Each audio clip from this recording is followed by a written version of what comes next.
تو اس کی بھی آپ کے پاس کوئی دلیل؟ بولو بھائی, یہ بھی دعویٰ برائے دعویٰ ہے. اگر یہ رمضان, یہ وہی ہے تہجد ہے جس کو رمضان میں جماعت سے پڑھنے کی پرمیشن مل گئی ہے, تو پھر سوال یہ پیدا ہوتا ہے کہ نبی سے تو آپ کہتے ہو 8 رکعتیں ثابت ہیں, تو صحابہ نے جب جماعت کی نماز میں نبی کو فالو کیا اور حضرت عمر کو فالو کیا, حضرت عمر کو صحابہ نے فالو کیا کہ جماعت سے پڑھنے کی پرمیشن حضرت عمر نے دے دی ہے تو ہم پڑھیں گے, تو رکعتوں میں آپ حضرت عمر کو فالو کیوں نہیں کر رہے؟ بھائی نبی نے تو 3 دن پڑھ کے ختم کر دی, تو نبی کو دیکھنا تو آپ ختم کرو اس جماعت کو. اگر آپ خلیفہ راشد کی وجہ سے تراویح کو کہہ رہے ہو جماعت سے یہ تہجد جائز ہے, تو تہجد کہہ لو تھوڑی دیر کے لیے اس کو, حالانکہ تہجد ہے نہیں, اس کی میں ابھی ایک دلیل دیتا ہوں مضبوط. تو اگر اس کو تہجد کہہ لو آپ, تو پھر رکعتوں میں آپ حضرت عمر کو فالو کیوں نہیں کر رہے؟ آپ پھر موطا امام مالک کی حدیث دیں گے کہ ہم نے جماعت میں حضرت عمر کو فالو کرتے ہیں, رکعتوں میں بھی حضرت عمر کو فالو کر رہے ہیں, کیونکہ موطا امام مالک میں حضرت عمر نے 8 رکعتیں پڑھائی تھی. تو اس کا میں جواب دے چکا ہوں, وہ حدیث ضعیف ہے اضطراب کی وجہ سے, کیونکہ اس کا راوی کہیں 20 بیان کرتا ہے کہیں 8.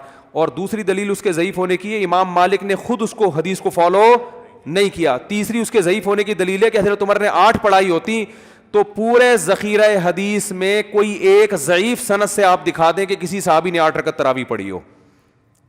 تو یہ کیا بات ہے؟ صحابہ ایک طرف تو خلیفہ مومنین کے اتنے حریص ہیں کہ نبی نے جماعت سے نہیں پڑھی, لیکن صحابہ کہہ رہے ہیں حضرت عمر نے چونکہ جماعت سے پڑھوائی, اور رکعتیں صحابہ اپنی طرف سے شروع کر دیں. اور ہم آپ کو بہت سارے صحابہ سے حوالے دکھا سکتے ہیں جو کتنی پڑھتے تھے, 20 پڑھتے تھے, جس میں میں نے سندوں کے ساتھ پیش کی, اور پڑھتے, یہی وجہ ہے کہ چاروں اماموں کا فتویٰ ہے کہ کتنی ہے, کم سے کم 20 ہیں. اور رہا یہ مسئلہ کہ تراویح تہجد الگ الگ ہے, یہ محدثین کی اصطلاح کے حساب سے بھی غلط ہے, کیونکہ تراویح کو امام بہقی اور جتنی حدیث کی کتابیں ہیں نا, صدیوں پہلے انہوں نے اس نماز کو تراویح کا نام دیا ہے. کیا نام دیا ہے؟ تراویح. اور تراویح کا جو لفظ ہے نا وہ 8 رکعتوں پر فٹ ہی نہیں بیٹھتا ہے. اس کا جواب بھی انجینئر صاحب پی گئے ہیں بڑی ڈھٹائی کے ساتھ ماشاءاللہ, پورا گھون, کیونکہ ترویحہ جو ہے نا, یاد رکھو ترویحہ 4 رکعتوں کو کہا جائے, یہ بھی حدیث سے ثابت ہے. میں نے اپنے کلپ میں حدیثوں کے حوالے سے یہ ریکارڈ کروایا ہے پوری بات, کہ صحابہ یعنی اسلاف جو ہے نا, صحابہ اور تابعین, اس نماز کو تراویح کیوں کہتے ہیں. سوال پیدا ہوتا ہے یہ لفظ حدیث میں ہمیں نہیں ملتا تراویح کا. اب سوال یہ پیدا ہوتا ہے کہ جب نہیں ملتا تو صحابہ نے اس کو تراویح کا نام کیوں دیا؟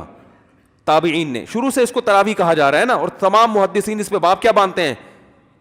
تراویح کا. تو سوال یہ پیدا ہوتا ہے کہ اس کو صحابہ نے تراویح کا نام کیوں دیا؟ اس کا محدثین جواب یہ دیتے ہیں, آپ حدیث کی کتابوں میں دیکھ رہے ہیں, میں نے پورے حوالوں کے ساتھ, یہ آڈیو کلپ ہے, میرا ریکارڈ ہوا ہے, انٹرنیٹ پہ پڑا ہوا ہے.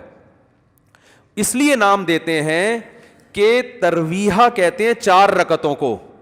کیوں کہتے ہیں؟ ان کی عادت تھی اسلاف کی کہ 4 رکعتوں کے بعد تھوڑا ریسٹ کیا کرتے تھے, 4 رکعتوں کے بعد تھوڑا آرام. تو ترویحہ دیکھو, مروحہ عربی میں پنکھے کو کہتے ہیں, یہ آپ کو ہوا دیتا ہے نا, ریسٹ دیتا ہے. ابے کیا ہو گیا آپ کو, میں پوری لغوی تحقیق بتا رہا ہوں کہ ترویحہ روح سے نکلا ہے, روح, ریسٹ دینا کسی کو. تو وہ اس حدیث کی کتابوں میں لکھا ہے کہ اسلاف جو ہیں 4 رکعتوں کے بعد کیا کرتے تھے؟ تھوڑا آرام. تو اس لیے 4 رکعت کو انہوں نے ترویحہ کا نام دے دیا. سمجھ میں آ رہی ہے بات؟ اب 4 رکعت کو ترویحہ کا نام دیا, تو اگر 8 رکعتیں ہوتی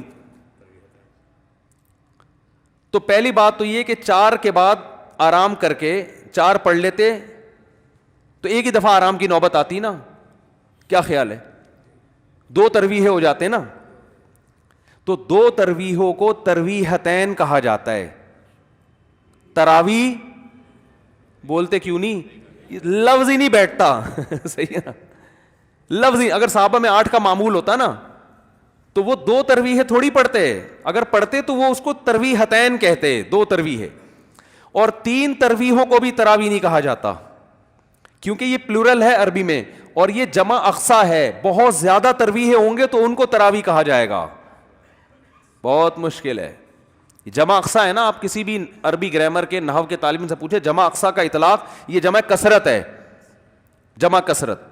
یہ 3 پہ اطلاق نہیں, زیادہ ہوں.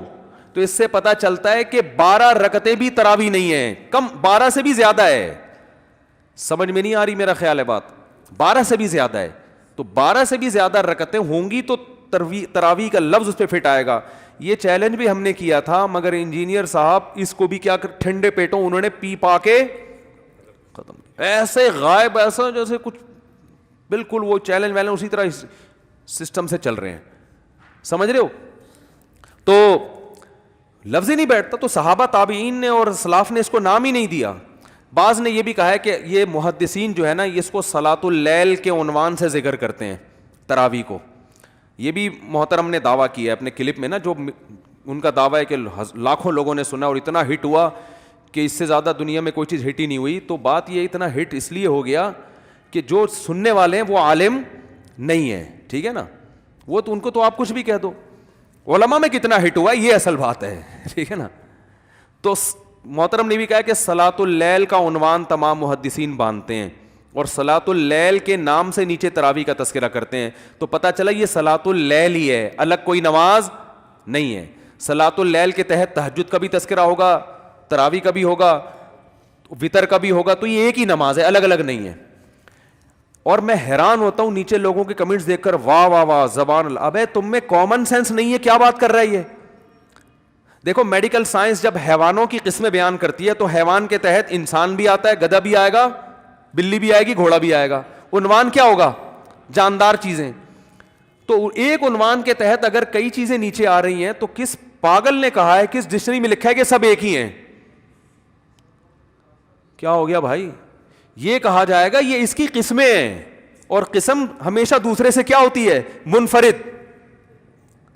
جب کسی چیز کی ایک عنوان باندھ کے قسم, دیکھو میں میڈیکل سائنس میں کچھ لکھ رہا ہوں کہ چیزوں کی دو قسمیں, ایک جاندار اور ایک بے جان. پھر جاندار چیزوں کا باب باندھ کے میں اس کی بتاتا ہوں کہ انسانوں کا باب الگ ہے, تہجد کا باب الگ ہے, صحیح ہے نا, سوری, انسانوں کا باب الگ, گدھوں کے بارے میں الگ. آپ نے کہا چونکہ تمام ڈاکٹر گدھے, گھوڑے, کتے, بلی اور انسان کو جاندار چیزوں کے عنوان سے ذکر کرتے ہیں, اس کا مطلب یہ گدھے, گھوڑے اور انسان سب ایک ہی چیز کے مختلف نام ہیں. اور یار یہ سینس تو ایک 5ویں کلاس کے بچے میں ہوتی ہے. آپ ماشاءاللہ اتنے بڑے محدث کہلاتے ہو, آپ میں یہ سینس نہیں ہے, اور نیچے جو کمنٹس کرنے والے وہ بالکل سینس لیس ہے. تو محدثین نے جو صلاۃ اللیل کا باب باندھ کے تراویح, تہجد اور وتر کے الگ الگ باب قائم کیے نا, الگ الگ, اس کا مطلب ہے یہ ہیں تو ساری صلاۃ اللیل, مگر یہ ایک نہیں ہے. وتر مستقل ایک الگ نماز ہے, پڑھی تہجد میں جاتی ہے, صلاۃ اللیل میں شامل ہے, تراویح بھی صلاۃ اللیل میں شامل ہے. اس لیے نہیں کہ یہ تہجد ہے, بھائی تہجد الگ ہے. نہیں آ رہی میرا خیال ہے بات سمجھ میں؟ تو یہ تو خود اس کی علامت ہے کہ الگ الگ, تبھی نام الگ الگ دے دیے ان کو. نام الگ دینا اس کی علامت ہوتی ہے کہ یہ چیز کیا ہے, ورنہ نام الگ نہ دیتے اس کو محدثین. یہ کہتے ہیں کہ تہجد رمضان کے علاوہ میں انفرادی پڑھی جائے گی, اور رمضان میں وہی تہجد جماعت سے پڑھی جائے گی, اور اس کی کوئی رکعتیں منقول نبی سے نہیں ہیں. ہم یہ کہیں گے کہ جماعت سے نماز پڑھنا جب تک ثبوت نہ ہو آپ نہیں پڑھ سکتے. تو جیسے جماعت سے نماز کے لیے ثبوت چاہیے, تو جتنی رکعتیں جماعت سے پڑھنا ثابت ہے نا, اتنی رکعتوں کے لیے بھی کیا چاہیے؟ ثبوت چاہیے. اس میں بھی آپ اپنی رائے سے نہیں کر سکتے کہ جتنی چاہے پڑھ لو. تو یہ کیا بات ہے؟ رکعتوں کے لیے جب ہم آپ کو ثبوت دیں تو اس کو تو آپ مانتے نہیں ہو, اور جب جماعت کے لیے ثبوت دیں تو آپ اس کو مانتے ہو کہ حضرت عمر نے کہا ہے. تو حضرت عمر نے اگر 8 شروع کی ہوتی نا تو کہیں تو پڑھی جاتی. امام شافعی رحمۃ اللہ علیہ, جو امام احمد بن حنبل کے استاذ, یعنی امام بخاری کے استاذ ہیں امام شافعی, وہ کہتے ہیں میں مکہ میں لوگوں کو 20 رکعتیں پڑھتا ہوا پا رہا ہوں. کوفہ میں سارے دنیا کہہ رہی ہے, سارے محدثین کہہ رہے ہیں ہم 20 رکعتیں دیکھ رہے ہیں, مدینہ میں دیکھ رہے ہیں تو 20 سے کم نہیں نظر آ رہی. ایک آدھ روایت ملتی ہے 16 رکعتوں کی, ایک آدھ روایت, زیادہ تر 20 یا 20 سے اوپر. تو آپ نے کیسے نکال لیا کہ بھئی 8 رکعت؟ تو یہ اجماع امت کے خلاف ہے. تو یہ جو کسی نے بھی سوال کیا ہے نا کہ آپ یہ نہیں کرتے, ہم چیلنج قبول کرتے ہیں, اگلا والا مارکیٹ سے شارٹ ہو جاتا. میں نے تو یہاں تک دعوت دی ہے کہ ہم نہیں آ سکتے, آپ آ جائیں, آپ یہاں بیٹھیں, آپ ہم سے سوال کریں, ہم آپ سے سوال کریں گے. بلکہ یہاں نہیں, ہم آپ کو یہاں بٹھا کے سوال کریں گے. اور پروٹوکول تو بند کمرے میں بیٹھ کے پھینکتے رہو, لوگ لپیٹنے کے لیے بیٹھے ہوئے, پھینکتے رہو. دوسرا, بھائی ہر ایک کی اس طرح جواب دینا شروع کر دوں, اگلا اور مشہور ہو جاتا ہے. خام خامے کیوں کسی کو, بھائی جو پراپر طریقہ ہے بات چیت کا اس سے بات کرو نا. مفتی صاحب، اور میں مناظر ہوں نہیں، سب سے بڑی بات یہ ہے، مناظرے کے تو چیلنج میں کرتا ہی نہیں ہوں، کہ مناظرہ تو ایک فن ہے جو مجھے نہیں آتا. ہم تو بحث کرتے ہیں تمیز سے بیٹھ کے، آپ سامنے والے میں کوئی چیز صحیح ہوگی تو مانوں گا. میں تو پہلے کہتا ہوں بھائی اگر آپ صحیح بات کرو گے میں فوراً اپنے دعوے سے پیچھے ہٹ جاؤں گا. اور یہ زبانی دعویٰ نہیں ہے، لوگوں نے مجھ پہ تجربہ بھی کر کے دیکھا ہے کہ ہٹتا واقعی ہٹ جاتا ہوں. میں نے بیان کیا تھا کہ ایک جو ہے نا وہ ایک پوری ہمیں ذخیرہ حدیث میں ایک روایت ملتی ہے کہ نبی نے دوسری جماعت کسی نے مسجد نبی، اور کوئی حدیث نہیں ہے. بڑا دعویٰ کیا تھا، ایک اہل حدیث عالم نے بتایا کہ نہیں اور بھی حدیثیں ہیں، اور میں نے فوراً رجوع کا اعلان کیا. میں نے کہا بھائی مجھ سے غلطی ہوئی ہے، اور بھی روایتیں. تو ہم تو اب بیٹھے ہوئے ہیں. حکیم الامہ مولانا شریف تھانوی سے کسی نے، انہوں نے ایک اعلان کیا کہ جس نے جو پوچھنا ہے مجھ سے پوچھو، ہر بات کا جواب دوں گا. کسی نے کہا یہ تو بڑے متواضع ہیں، یہ اس طرح کے چیلنج تو کبھی بھی نہیں کرتے، آج ان کو کیا ہو گیا ہے کہ آج یہ کہہ رہے ہیں جو پوچھو ہر بات کا جواب. ایسا دعویٰ تو دنیا میں کوئی عالم نہیں کرتا نا، یہ تو تکبر ہے.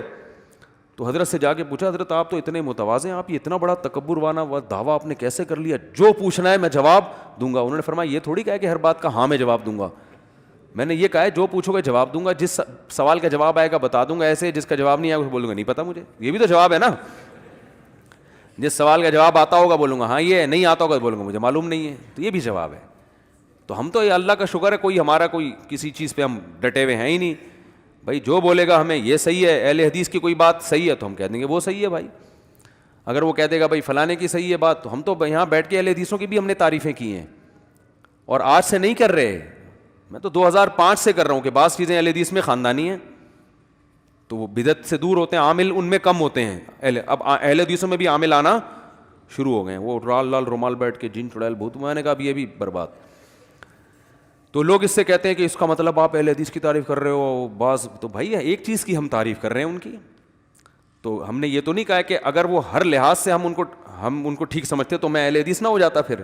تو میرا ایک رائے ہے کہ اہل سنت میں داخل ہیں، اتنا زیادہ مخالفت کرنا کہ جہنمی قرار دے دینا، ان کے پیچھے نماز کو حرام کر دے دینا، یہ کیا ہے؟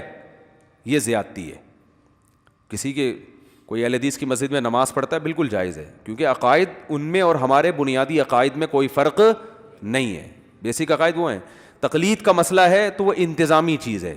ہم یہ کہتے ہیں کہ اس زمانے میں جب تک آپ پراپر کسی ایک مسلک کو فالو نہیں کرو گے دین پہ پراپر چل نہیں سکتے آپ، فسادات ہوں گے. وہ یہ کہتے ہیں نہیں ہوں گے، تو ہم ان کو مشاہدہ کراتے ہیں بھائی ہو رہے ہیں. دیکھو طلاق کا مسئلہ وہ وہاں سے پوچھتا ہے، کبھی وہاں سے پوچھتا ہے، کبھی اہل حدیث سے پوچھتا ہے، کبھی غامدی سے پوچھتا ہے، کبھی انجینئر سے پوچھتا ہے. یہ تماشا بن رہا ہے اور سب قرآن و حدیث کا لیبل ہی لگا رہے ہیں. تو یہ بات ان اہل حدیثوں کی سمجھ میں نہیں آ رہی. پھر بھی ہم جہنمی نہیں کہتے، ہم کہتے ہیں بھائی جو ان کی جتنی مینٹل اپروچ ہے اس حساب سے وہ کر رہے ہیں تو ان کو کرنے دو. جب تک کوئی قرآن و حدیث کو فالو کرے گا تو آپ اس کو جہنمی نہیں کہہ سکتے، وہ جنتی ہے. باقی ہر آدمی کے سوچنے کا اسٹائل کیا ہوتا ہے، دوسرے سے ڈیفرنٹ ہوتا ہے. ہمارے کو جب کوئی مشورہ دیتا ہے نا، حضرت مشورہ قبول نہیں کرتے. حضرت کہتے جب بحث ہوتی ہے حضرت فرماتے ہیں بھائی میں اپنی کھوپڑی سے سوچتا ہوں. میں آپ کی کھوپڑی اگر میری کھوپڑی میں لگی ہوتی تو میں اس حساب سے سوچ رہا ہوتا، کیونکہ اللہ نے میری کھوپڑی آپ کی کھوپڑی سے الگ بنائی ہے تو ہم اپنی کھوپڑی کے حساب سے. تو ہمیں اہل حدیث کو اپنا دوست بھائی کہنے کے باوجود ہم کہتے ہیں آپ کے منہج سے ہمیں اختلاف ہے. اس لیے نہیں کہ قرآن و حدیث ہے، اس لیے کہ آپ نے پوری امت کو بے لگام اونٹ کی طرح بنا دیا ہے. ہر آدمی مفتی بن کے قرآن حدیث کے نام پہ فتوے دے رہا ہے. اس لیے جو صدیوں سے قرآن و سنت کی ریسرچ ہو چکی ہے اور جو فقہ مرتب ہو چکے ہیں، تمیز عافیت اسی میں ہے کہ ان میں سے کسی ایک کو فالو کیا جائے. اور یہ صرف ہماری بر صغیر کے علماء کی رائے نہیں، عرب میں بہت بڑے بڑے علاموں کی یہی رائے ہے. سعودی عرب میں آج بھی حنبلی مسلک کے لوگ زیادہ ہیں اور وہ ایک مسلک کو فالو کرنے کو لازم قرار دیتے ہیں آج بھی. لیکن جو سرکاری سطح پہ جو علماء ہیں وہ زیادہ تر سلفی ہیں، تو اس لیے لوگوں کے سامنے ان کا امیج زیادہ آتا ہے. ورنہ سعودی عرب میں تو اب بھی بہت سارے مدارس ہیں جو فقہ حنبلی کو فالو کرتے ہیں. اچھا جو سلفی علماء ہیں وہ بھی حنبلی، وہ بھی ایسا نہیں ہے کہ چاروں فقہ سے بالکل ہی آزاد ہے، وہ بھی حنبلی بیسیکلی. شیخ بن باز فقہ حنبلی کو فالو کرتے تھے، اتنے بڑے سلفی عالم تھے. تو اس لیے ہم اہل حدیث سے کہتے ہیں کہ بھائی یہ امت کیا ہو جائے گی، بے لگام اونٹ، خواہشات کو فالو کرے گی. تو اگر وہ مان جائیں ٹھیک ہے، نہیں مانے تو اب کیا کر سکتے ہیں. ہم اپنی کھوپڑی سے، آپ اپنی کھوپڑی سے. باقی اس بیس پہ ہم جہنمی نہیں کسی کو قرار دیتے. ہم یہ نہیں کہتے کہ وہ اہل سنت سے خارج ہے. ہاں جو متشدد ہے وہ خارج ہے اہل سنت سے، لیکن پھر وہ دیوبندیوں میں بھی متشدد اہل سنت سے کیا ہے، بولو بھائی، وہ ادھر بھی خارج ہے. تو وہ پھر جو بیسک عقائد سے ہٹے گا وہ تو کہیں کسی بھی قوم میں ہوگا. وہ اہل سنت سے کیا ہو؟ تو اہل حدیث میں اگر کوئی ائمہ کرام کو برا بلا کہتا ہے، تقلید کو شرک کہتا ہے، تو یہ اہل سنت سے خارج ہے. بڑے بڑے محدثین حافظ ابن حجر کے تو سب محتاج ہیں، تو پکے شافی تھے بھائی. کوئی حدیث صحیح یا ضعیف قرار دینے کے لیے کسی مائی کے لال میں مجال نہیں ہے کہ ابن حجر کو چھوڑ دے. وہ علامہ ابن حجر جو ہے نا، جب بھی ہم جرح و تعدیل کی کتابیں اٹھاتے ہیں تو ابن حجر کے محتاج ہیں. وہ کٹر شافعی مسلک کے تھے وہ. تو اگر آپ یہ حنفی شافیوں کو غلط کہنا شروع کر دو گے تو آپ تو میرے بھائی ذخیرہ حدیث، آپ کو اسماء الرجال کے جو ابن حجر نے کام کیا اور علامہ نووی اور بہت بڑے بڑے محدثین ہیں کو ہاتھ دھونے پڑ جائیں گے آپ کو. تو آپ بالکل امت گمراہ ہو جائے گی پھر تو. آسک مفتی طارق مسعود.